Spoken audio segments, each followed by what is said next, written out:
Muse Music Store and Mahaska County Conservation Board presents Eveland Access Summerfest Music by the River 2024. June 1st from noon to 10 p.m. featuring 8 musical artists with live music, activities like bingo, sand volleyball, and cornhole, food, and much, much more. It's a free event at the Eveland Access Campgrounds at 2890 Galveston Avenue, Oskaloosa. Bring a friend and have a lot of fun at the Eveland Access Summerfest 2024 Music by the River, June 1st from noon to 10 at the Eveland Access Campgrounds. Livestock prefer to stay in the places they're familiar with, but they'll escape if given the opportunity. Hi, I'm Jody Henke. Have a plan in place to coax them back to where they belong as you're living the country life. Living the Country Life. Ideas and inspiration for your place in the country. You can find more information on today's topic and from previous shows by visiting us online at livingthecountrylife.com. We'll return to the show after these messages. If you're looking for ideas and inspiration for your place in the country, register for the Living the Country Life newsletter. You'll receive helpful tips and information about a wide variety of seasonal topics, including pets, livestock, gardening, machinery, and more, delivered straight to your inbox twice each month. Sign up for your newsletter today at agriculture.com.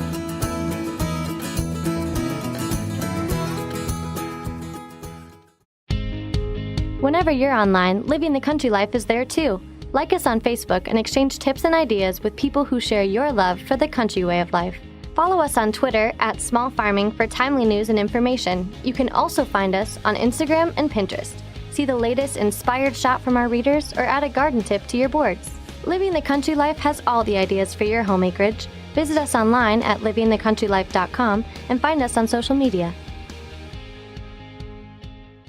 I raised 4-H calves as a kid, and every now and then a calf would escape the corral. It took all of us in the family, and sometimes a neighbor, to get the calf back in. David Pugh is a former professor of large animal medicine at Auburn University. He says animals get out when the fence is down or the gate's left open, and they're hungry, thirsty, or scared. Usually with feed and hay and some buckets to rattle, animals will usually come, particularly if they know you. You can get them to follow you. Not all of them will, though. It's a slow, deliberate movement into a given area, and hopefully the goal from the sheep or goat or horse or cow standpoint is to get back to an area that they're used to and there's something to eat.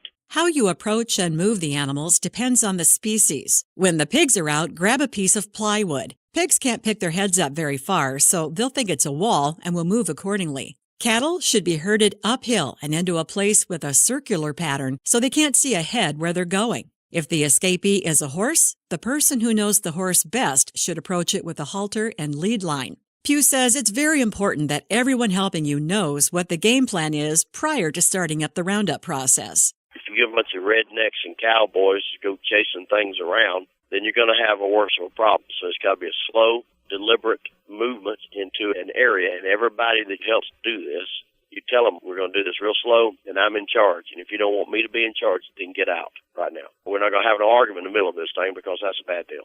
Get the animals into a secure, prearranged area while you fix a spot where they got out, because if they got out once, they'll do it again.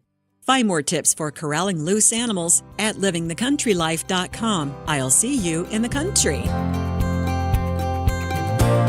Living the Country Life. Ideas and inspiration for your place in the country. You can find more information on today's topic, share your tips, and post photos by visiting us online at livingthecountrylife.com.